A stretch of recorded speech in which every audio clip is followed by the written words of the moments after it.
Hi friends, ఈరోజు పెసరపప్పు సాంబార్ చేసుకుంటున్నాము. ఎంతో టేస్టీగా అండ్ ఈజీగా అయిపోయే పెసరపప్పు సాంబార్ అనేది దోశకి, ఇడ్లీకి బాగుంటుందండి. అంతేకాకుండా రైస్ కూడా చాలా బాగుంటుంది. చాలా హెల్దీ కూడా ఇది. ఇందుకు కావాల్సిన ఐటమ్స్: ఉడకపెట్టుకున్న పెసరపప్పు, కట్ చేసి పెట్టుకున్న టమోటో, ఈరుల్లి, పచ్చిమిర్చి, కొత్తిమీర,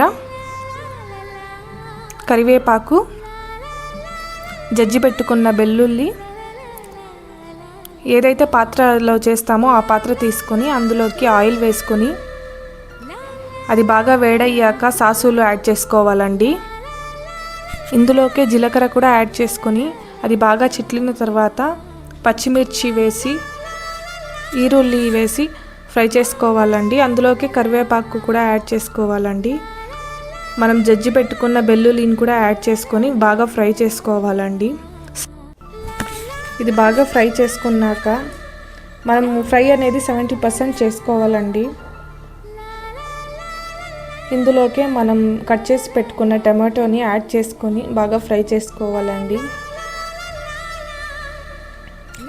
ఇది పప్పులోనే ఉడకపెట్టుకోవచ్చు అండి ఒకేసారి, లేకపోతే ఇలా కూడా చేసుకోవచ్చు.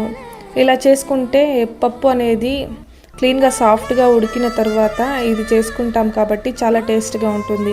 లేకపోతే ఒకేసారి చేసుకోవచ్చు పప్పులోనే.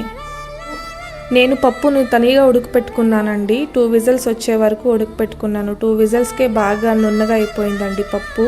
ఇందులోకే పసుపు యాడ్ చేసుకున్నాను.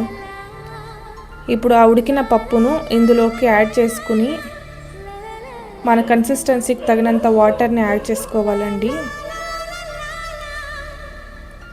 లాస్ట్లో మనం సాల్ట్ యాడ్ చేసుకుంటే మనం చేసుకున్న పప్పు అనేది రెడీ అవుతుందండి. ఇది బాగా ఉడికిన తర్వాత ఇందులోకి మనం కట్ చేసి పెట్టుకున్న కొత్తిమీరను యాడ్ చేసుకుంటే మనం చేసుకున్న పెసరపప్పు అనేది రెడీ అవుతుందండి. నేను మెయిన్గా పెసరపప్పే వేసి చేస్తున్నానండి, లేకపోతే నార్మల్ పప్పు కూడా చేసుకోవచ్చు. బాగా ఉడికిన తర్వాత మనం దించేసుకుంటే పెసరపప్పు సాంబార్ అనేది రెడీ అవుతుందండి. ప్లీజ్ లైక్ చేయండి, షేర్ చేయండి, సబ్స్క్రైబ్ చేయండి నా ఛానల్ను.